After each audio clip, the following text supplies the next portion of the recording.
Welcome to the Tough Fish Show. I am so excited to bring to you Danica Davidson. Danica, thank you so much for being on the show. For having me, giving me this opportunity.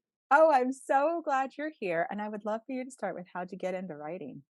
I got into it really early. When I was 3 years old, I would dictate stories to my parents, or I would follow them around asking how to spell, like, every other word. I remember this very vividly. Like, one of my earliest stories is about a unicorn, and you can tell it's a very young child's writing, and you can tell it's, like, sprawling off along the page, and I actually put that on my website to go show that just if you love to write, just write whatever you love to write. And it went on from there. In first grade, I was really into making my own picture books. And again, I dictate the stories to my parents and then I would illustrate them. And I would bring them into school. And then later on, I wanted to write novels. And I wrote my first one, which is terrible, by the way, in second grade. It was about a horse. Oh, But it gave me my first experience doing that, and then the rest of elementary school, I would try to write novels, but I wouldn't get too far. I would, like, have the critical voice saying, "This isn't good enough." But somehow, in middle school, they just kinda went away, and I just wrote like mad in middle school. I wrote a ton of novels and all different sorts of subjects, I just wrote all the time. And I wanted to be famous and I wanted to get published, so I would send it out to agents and never got anywhere, because of my age and because I didn't know anyone in the business. And when I was in high school, there was a situation where I needed to start earning money with the family. So I began at the local newspaper. And with that, actually, I built my way up to where I am now. I started with local paper, built it up to other papers in the state, eventually started getting into magazines, got into websites, got into some well-known places, and then in 2014, I sold my first book, which came out in 2015, and now I have 18 different books out. oh my gosh. Okay, there's so much I would love to ask now because first off, you mentioned that critical inner voice.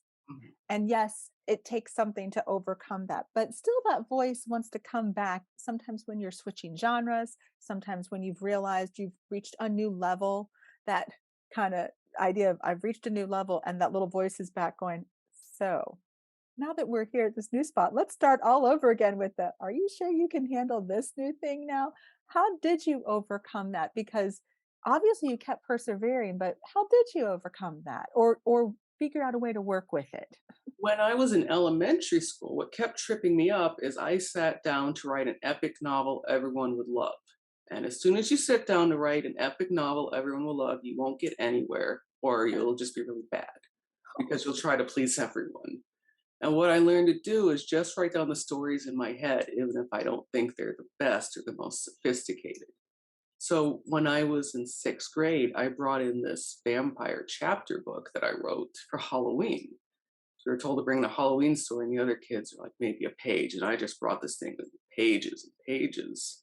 I'd written it like 2 weeks, just whenever I could on my notebook pad with my pencil. And what I discovered is that even though it's a vampire story and it's not the epic novel everyone would love, it was the real me coming out, and it was really popular with my classmates. And that kind of gave me a feeling of encouragement to keep writing and to keep sharing it. Because after that, I would bring my stories in and share with the other kids. Oh, I love that. I love that. Now, you also alluded to something else too with although epic fantasy and paranormal are similar in the context of you're creating worlds, you've got those pieces, they're still different genres. And based upon what you said of the with the 18 books, really, they're not all in the same genre either. So what is that like writing different genres? For me, it feels great because I've always liked writing in different genres and I have different interests. For marketing, it can be a little harder because I have certain books that some people will like, but they might not like some of my other books because it's not their thing. I mean, I'm so wide out there that I've written 2 comic books, and one is Barbie and the other is Tales from the Crypt. We talk about opposites, and the funny thing with that is I was trying to get in the comic book business, and people are telling me, "Oh, it's impossible. You can't get in. Like it's who you have to know." So I just kept submitting and networking. And there was one publisher doing Tales from the Crypt graphic novels, which are just short comic stories. So they have multiple writers, and I wrote a spec script for that and got it to the right people and said, "Hey, I can write in different styles. If you want me to do anything else, let me know." And then they wanted the Tales from the Crypt. And remembering that I'd said I can do different styles, like, give me anything, I'm hungry here. They're like, "Can you do Barbie?" Well, why not? So that's how I got a Barbie comic. But, that's a great point that, you know, you followed a curiosity. You followed a curiosity and you followed the passion and the curiosity and saying an opportunity presented itself and then said, like you said, why not? But I can try it.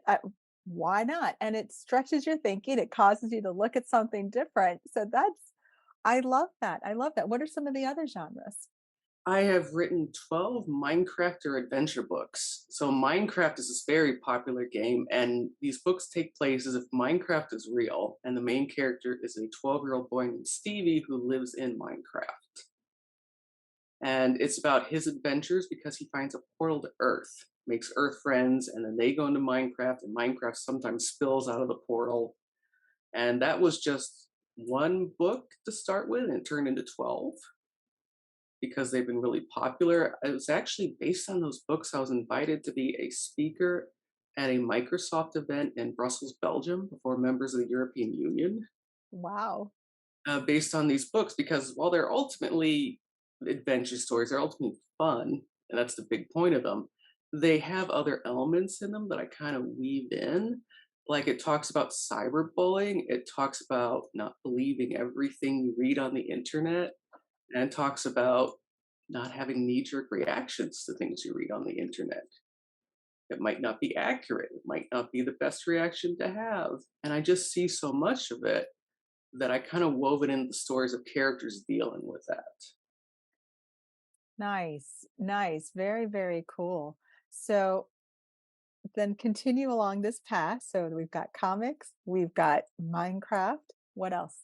Then the manga books. So that actually is what helped me get into magazines because I'm a fan of anime and manga. Anime are is Japanese cartoons, and manga are Japanese comics. So I started writing about them for a local Michigan paper and sent that to Anime Insider, which was a big glossy anime magazine at the time. And based on that, I started to freelance for them. And I actually used my interest in anime and manga to get from that into other magazines. And eventually, I was writing about it for CNN, for MTV News, for The Onion, for Publishers Weekly, for Booklist. And it was based on all this writing I did on it that I sold my first book. And the publisher actually came to me. I was knocking on doors trying to get into other publishers with a manuscript. But I had talked with this editor in my networking, and she's remembered I talked about manga, and she said, "We want to do a manga book, a manga art book." And I said, "Let me find an artist because I am something of an artist. I illustrate my own stuff, but for something like that, I need someone with better skills than I do. But I still have, kind of a background in art." So I worked with Melanie Weston on Manga Art for Beginners, which has been a bestseller. And then this past summer, Manga Art for Everyone came out, which is the sequel to Manga Art for Beginners. And it really shows step by step how to do it. And with that one, I worked with Reina Seiya, who is a Japanese manga creator.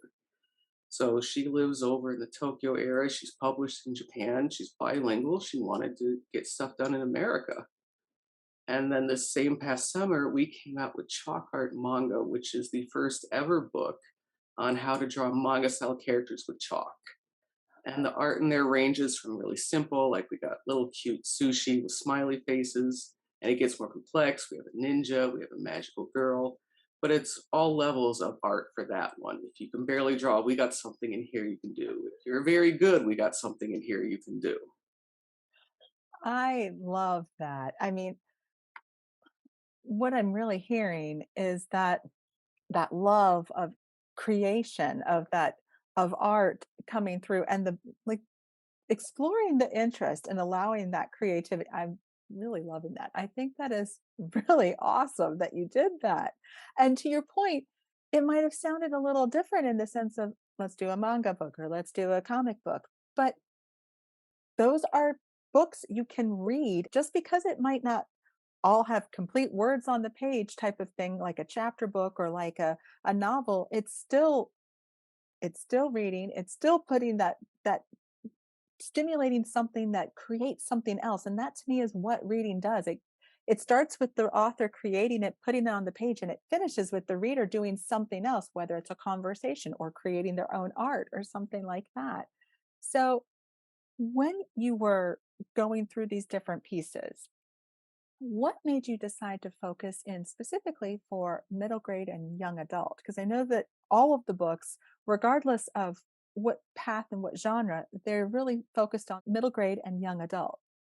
I think it's because I started writing so much as a kid, and that's what I read as a kid, so I just naturally fell into that voice. I am interested in writing adult books, but so far I have just done the kids' books, and whenever I write a middle grade book, I pull out something I wrote in middle school to get the voice. So Nice. sound authentic.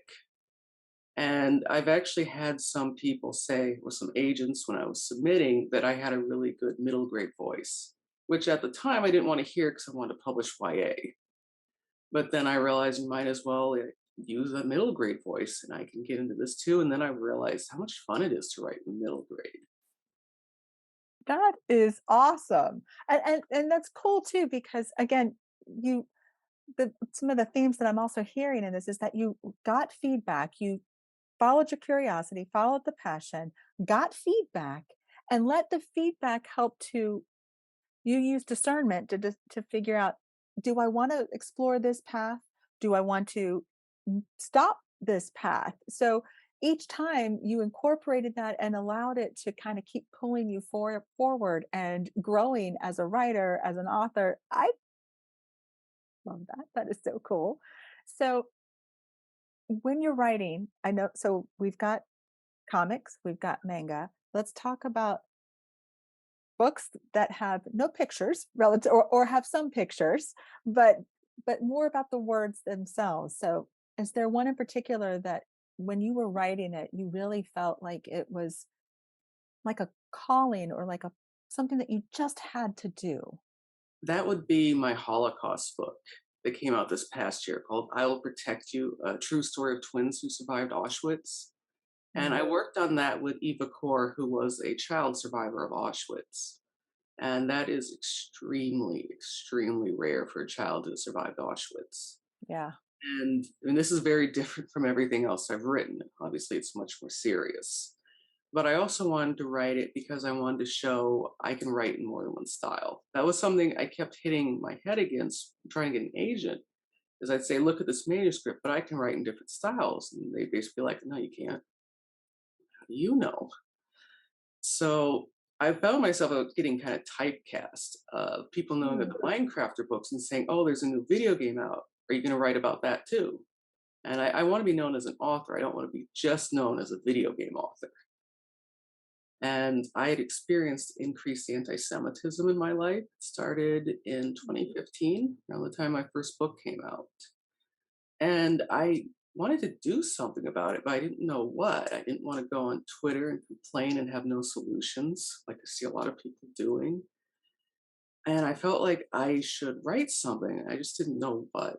Like, how could I reach people? So I was reading more books on Jewish history and culture and going to see speakers. And that's how I met Eva. She gave a speech at a university about an hour from me. And I went there just to see her speak and to learn. But when I introduced myself afterward, hoping I could interview her for a magazine, I mentioned that I'd written kids' books, and she didn't. She lost interest in the magazine. She wanted a kids' book, and she was about out of her seat. And she's 85 about then, I think, and like 4'10" or something. But she just She's very passionate. And she said, I want to do a kids book. She said, you have to reach kids to teach them about anti-Semitism and the Holocaust. And she said that most of the time Holocaust education in schools starts at 12 or later, and we can see that that's not working. We see the growing anti-Semitism, people aren't learning. And she said, you got to reach kids before 12, before the prejudices are set in. And so then we started brainstorming and talking. And I mean, she knew she wanted a kids book. She wasn't a writer. She wasn't sure how to go about it. So I brought in a bunch of serious books for kids one day. We went through it, kind of discussed different options we could have. I told her I thought it would read best if it read like a novel instead of a textbook. So with that, I trimmed down a lot of what she said. A lot of what she told me in our interviews didn't make it in because it would just be hearing a person talking. And you're not going to get, 9-year-olds interested in just a person talking like that. I found a story arc. I found themes to use in it based on what she told me. The chapters are short, they're fast paced, and it also has history in it. I thought that would be important because I feel like a kid, if they're introduced to the Holocaust, World War II, they're like, well, how did this happen? It doesn't happen out of nowhere. You need to understand what leads up to that. And a lot of the kids' books I was looking at in the Holocaust explain what happened based on the economic issues Germany was having, which is part of it. But I feel like, well, first off, kids aren't going to really understand economic issues so much. And more importantly, I thought you need to explain the long history of anti Semitism because it goes back thousands of years. This didn't come out of nowhere. As I said, it's not like they suddenly started to dislike Jewish people in the 30s. We got hundreds of years of propaganda against us, which, led to these horrible things. So I worked with Eva on it. It was our book together. She approved everything I wrote. But I did all the writing. I would write her chapters at a time and email them to her.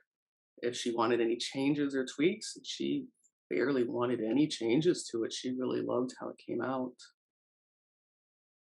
So, in working with Eva, so you have a co-author situation, but how else did that come together for you where obviously you need to work with someone for a cover? There might be other elements that you're bringing in to honor the space of the book, honor the person who's really inspiring this book to begin with. So how did you kind of bring all of those facets together to be able to create a book that best represented what you wanted to share and what honored her request because that's where it started. It was really helpful that we were mostly on the same wavelength. We disagreed on a few things, but for the most part, we just wanted to educate people on anti Semitism. And I'm very comfortable writing for that age range. She told me she wanted 8 through 12. I told her that was middle grade. She went, middle grade, and tried out the sound of it. And, I told her I thought we should go into the history. And she liked that. And I mean, there are some things she wanted to put in. I'm like, I don't know about that because it is a dark subject. But she also told me very seriously to my face, do not sugarcoat this. Because there are some books out there that make the Holocaust seem like it's not as bad. So we wanted to tell the truth to dispel those myths that we see out there. So I made a rule on this. It went in if Eva witnessed it or if it explains the context of the Holocaust. So, in other words, she wanted to go into death marches. And I was like, I don't think we need to go into that because you weren't on a death march and it's not something to understand the whole context of it. Like, I explained the context of Auschwitz, what it was for. You will learn about the gas chambers and that, but I also don't go into graphic detail. I tell you how the poisonous gas works, makes it hard to breathe. They put full groups of people in there, but I don't describe like anything violent or bloody. It is a very difficult balance to make to tell kids enough and not sugarcoat it, but not to completely overwhelm them. That's what I was thinking. Yes, I was listening to you. That's exactly what I was processing through because when you are writing for children, you need to honor the space where they are as well as honor the story, the message that you're writing. So there is a delicate balance, and it sounds like that you and she work together well to figure out what that would look like within the this story so that it honored all different facets of that. One thing that was really helpful is that my father taught me about the Holocaust in elementary school. Because I thought for years, and I realized I was wrong, I thought everyone knew about the Holocaust in detail. And I've learned, no, that's not true. I know a lot more because I lost family in the Holocaust. Mhm. Thankfully, my direct lines got out in time, but the cousins who stayed back in Europe were murdered. Oh, wow. So my father taught me early on, and I remember how he taught me. I remember the sort of simplified language he used, and I used that for this because I knew I understood it at the time. He didn't Yeah. graphic details, but he didn't deny the reality either. Yeah, that's what I was picking up from that. And really when you're writing for any children's book, whether it's middle grade, whether it's a picture book, chapter book, or even young adult, understanding that audience, understanding what would be said, what are top it might be the topic, but they might talk about it a little differently or understand it a little differently. A 5-year-old and a 15-year-old, you can talk about a topic, but there's different ways to do that and how much and how it's done to be able so that each those two different readers can understand where they are and take away and not feel talked down or talked over. Yeah, exactly. Because there is no subject off limits with kids' books. It's just how you do it. It really is all how you approach it. Yeah, very much so. This has been absolutely amazing. Danica, I can't believe the time even flew so fast, but where can people connect with you? Where can they get your books? I have a website, danicadavidson.com, and all my books are listed there. They're also available at Barnes& and Noble, Amazon, any of those places online, and they're available in bookstores. Awesome. Thank you so, so much, Danica. I'm so glad you were here. Thank you for having me.